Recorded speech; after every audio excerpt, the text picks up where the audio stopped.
বলেছেন ফালিয়াফরাহু, তোমরা আনন্দ উৎসব করো। আল্লাহ আনন্দ করলে লাভ হবে কি? আল্লাহ বলেছেন হুয়া খায়রুম মিম্মা ইয়াজমাউন, এটা তোমার পুঁজি করা সব সম্পদ চাইতে দামি। তো নবী কি রহমত না? ওমা আরসালনাকা ইল্লা রাহমাতাল লিল আলামিন। অস্বীকার করতে পারবে? অস্বীকার করলেই কাফের। আছে না? আমাদের নবীকে নূর বললে অনেকেই বলে নবী নাকি মাটি। তারা আসলে কোরআন সম্পর্কে সঠিক জ্ঞান নাই। মানুষ কয়েক রকম ভাবে তৈরি হয়েছে, এর মধ্যে ব্যতিক্রম তো আল্লাহর হাবিব। কারণ মাটির তৈরি একমাত্র আদম ও সফিউল্লাহ, একমাত্র আদম আলাইহিস সালাম মাটির তৈরি। হাওয়াও কিন্তু মাটির না, আদমের পাঁজরের হাড় থেকে তৈরি। আর আপনি আমি তো মোটেও মাটির না, বাবা মার শুক্রাণু ডিম্বাণু থেকে তৈরি। এই বিষয় নিয়ে আলোচনা করলে লম্বা আলোচনা করব। নবীকে নিয়ে যেহেতু বিতর্ক আছে, সেই জন্য আপনাদেরকে বলছি নবী কখনোই আমাদের মতো সাধারণ নয়। নবী আজ থেকে ১৫০০ বছর আগে বলেছেন ক্বালা আইয়ুকুম মিথলি, তোমরা কে আছো আমার মতো? আজও পর্যন্ত কেউ হাত তোলে নেই। তার মানে নবীর মতো কেউ নেই। একটা জায়গা চিন্তা করলে তো অবাক লাগে। এই যে এশার নামাজ পড়ে উম্মে হানির ঘরে নবীজি ঘুমন্ত, জিবরাইল এসে ডাকলেন জমজমের কিনারায় নিয়ে ওপেন হার্ট সার্জারি, যেটাকে বর্তমান ডিজিটাল দেশে বলা হয়, যেটাকে আমরা সাধারণভাবে আগে বলতাম অপারেশন। অপারেশন হলো আপনার কোনো ইনজেকশন নেই, কোনো ধরনের কোনো ইয়া নেই, প্রস্তুতি নেই। তিনি ওপেন হার্ট সার্জারি হলো, সবকিছু অ্যাডজাস্ট হলো। আবার তিনি এক আসমান দুই আসমান করে করে একটা আসমান থেকে আরেকটা আসমানের দূরত্ব ৫০০ বছরের রাস্তা, ৭ আসমান পাড়ি দিলেন, সিদরাতুল মুনতাহায় গেলেন। কথোপকথনের মাধ্যমে বোরাককে আপনি বিদায় করে রাফের মাধ্যমে মহাশূন্য পাড়ি দিলেন, একইবারে আল্লাহর আরশ পর্যন্ত চলে গেলেন। অনেক কিছু করার পরে আবার তিনি সেই রজনীতেই চলে আসলেন। তাহলে এখান থেকে কি আমাদের মতো বোঝা যায়? আর জোরে বলেন, কখনোই আমাদের মতো বোঝা কি বলে আরেকটু সামনে আগে ভাইজান, আপনাদেরকে আরেকটু রিকোয়েস্ট করব, এই জায়গাটাতে একটু খালি আছে, আপনারা এইদিকে চলে আসেন। বিশেষ করে এই যে এই কর্নারে যে যুবক ভাইয়েরা আছো, তোমরা এদিকে চলে আসো। তোমরা যারা এদিকে আসছো এখানে চলে আসো। আসো তোমরা এই কর্নার থেকে এখানে চলে আসো, আমার কাছাকাছি চলে আসো।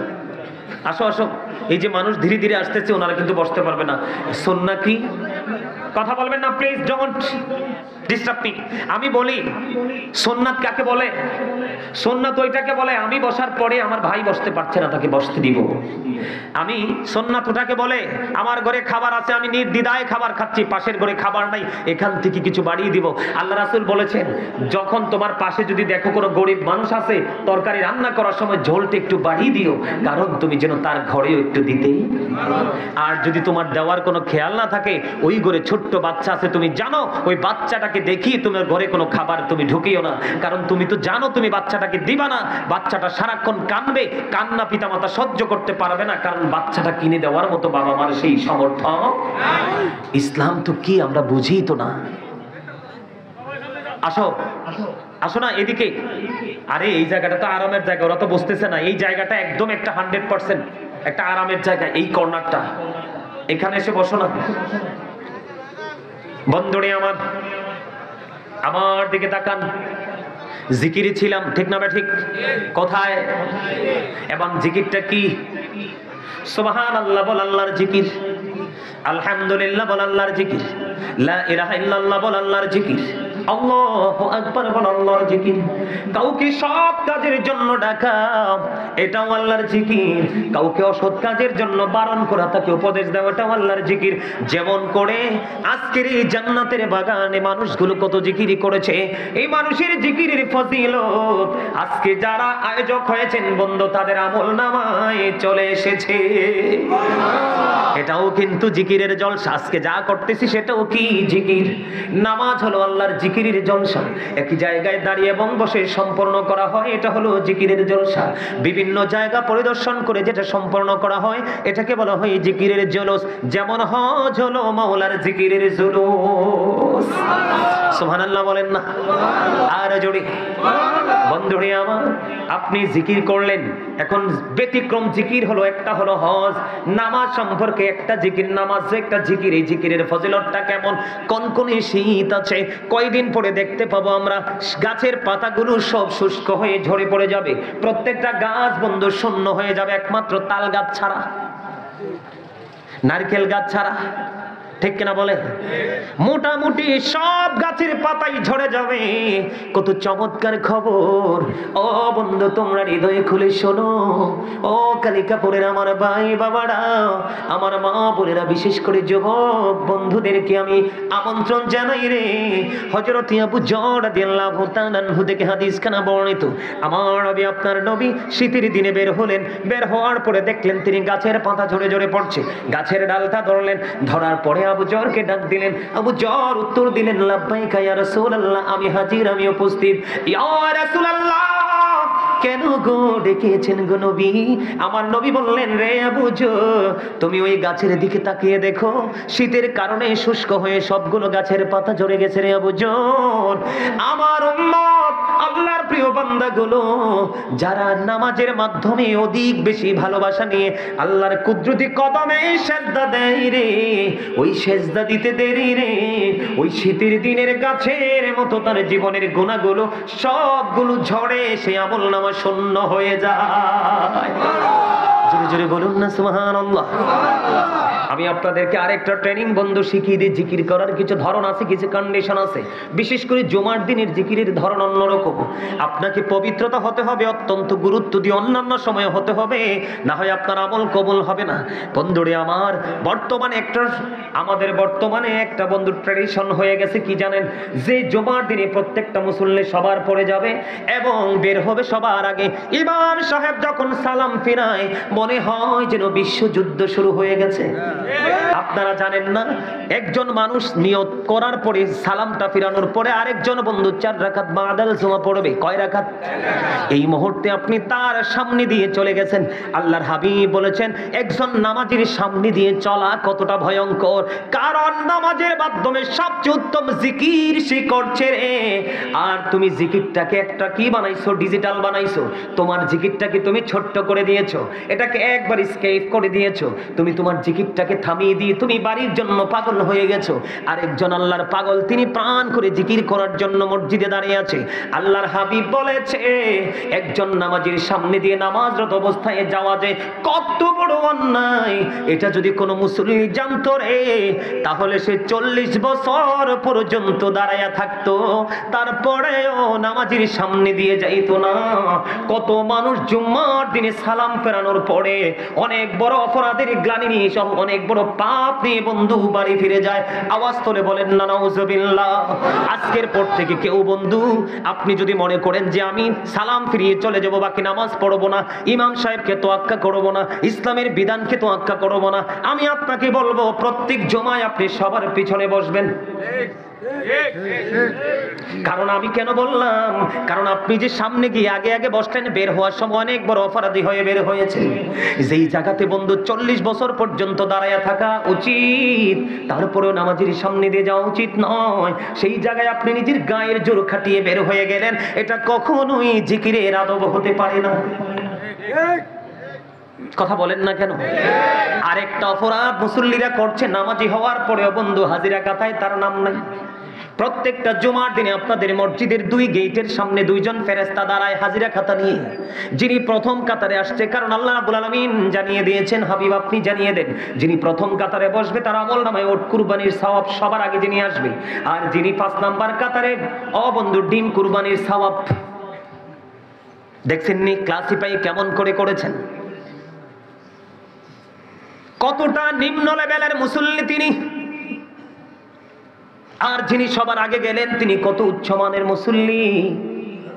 সবচেয়ে বড় ভয়ঙ্কর কথাটা হলো, এরপর থেকে যিনি আসবে তার কোনো কন্ডিশন নেই, তার কোনো পুরস্কার নেই। বলে হুজুর, আপনারা অনেক সময় ইমাম সাহেব যখন খুতবাটা দেয় তখন আপনারা মসজিদে প্রবেশ করেন, হায় রে কপাল পোড়া, তোমরা কেন বোঝো না? ইমাম সাহেব যখন খুতবা নিয়ে দাঁড়িয়ে যায়, খুতবা নিয়ে যখন বন্ধু দাঁড়িয়ে যায়, দাঁড়িয়ে যাওয়ার পরে বন্ধু ফেরেশতারা তাদের নোটবুকটাকে ক্লোজ করে ফেলে, বন্ধ করে ফেলে। বন্ধ করার পরে বন্ধু বলে, হুজুর রহস্য কি, কেন বন্ধ করে দেয়? কারণ খুতবা পড়া সুন্নাত, শোনা হলো ওয়াজিব। ফেরেশতারা ওই তাদের কাজ বন্ধ করে তারা ইমাম সাহেবের খুতবা শোনার জন্য তারা দাঁড়িয়ে যায়। তাহলে হতভাগা মুসল্লি মসজিদে আছে কিনা, কপাল পরা আছে কিনা, শূন্য আমল নিয়ে যায় সেটা আছে কিনা? তবে ব্যতিক্রম মজার, যারা জিকিরের বেশি পাগল, জিকির বিভিন্ন ভাবে করা যায়। বন্ধুরে আমার, জুমার দিনে যেই ব্যক্তি সবার আগে মসজিদে আসবে এবং সবার পরে বের হবে, আল্লাহর হাবিব বলেছেন মসজিদ থেকে বের হয়ে তার বাড়ি যাইতে যতগুলো কদম লাগবে, কতগুলো কি লাগবে? কদম বলি বা কায়িক, আমরা কি বলি? কায়িক তো বলি না, একবারে লোকাল গ্রামের ভাষা কায়িক বলি। আল্লাহর হাবিব জানিয়ে দিয়েছেন আপনার বাড়ি যাইতে যতগুলো কদম লাগবে, প্রত্যেকটা কদমের বিনিময় আলাদা আলাদা করে আপনার আমল নামায় 1 বছরের নফল ইবাদতের সওয়াব দেওয়া হবে। একটা কদমে 1 বছরের ইবাদতের সওয়াব, নফল ইবাদত।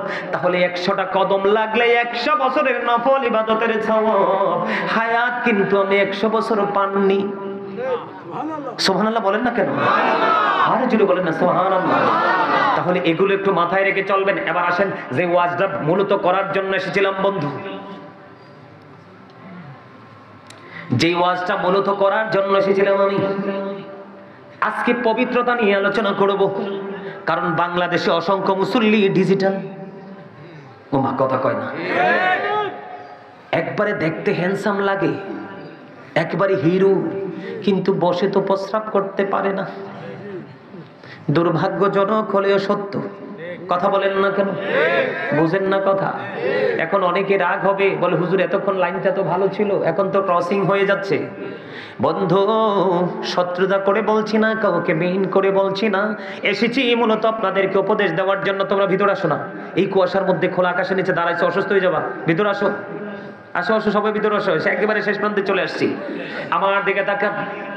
আল্লাহ রাব্বুল আলামিন বলেছেন ইন্নাল্লাহা ইউহিব্বুত তাওয়াবিন ওয়া ইউহিব্বুল মুতাহহিরিন।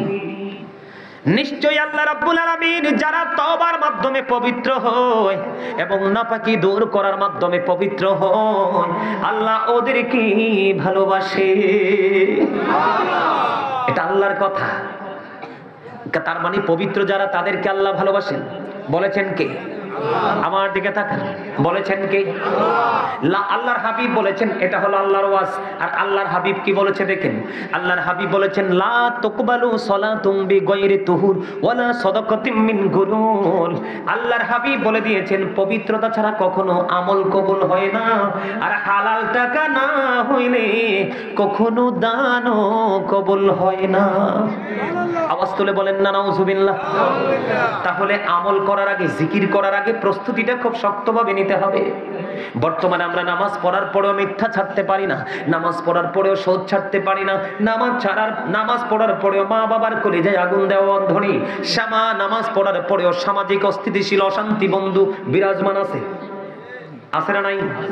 সমস্যাটা কোথায় লুকায়িত? আল্লাহ না বলেছেন ইন্না সালাতা তানহা আনিল ফাহশাই ওয়াল মুনকার, নামাজ মানুষকে খারাপ কাজ থেকে বাঁচিয়ে রাখে।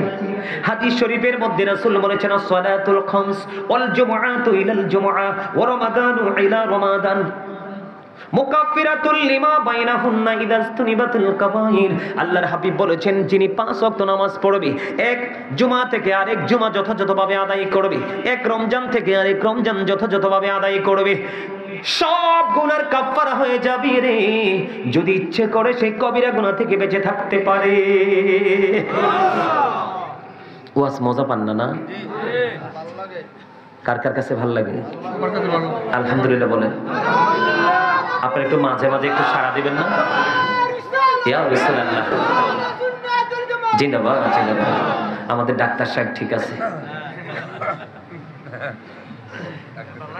উনি কিন্তু আমার আব্বার ডিয়ার ফ্রেন্ড।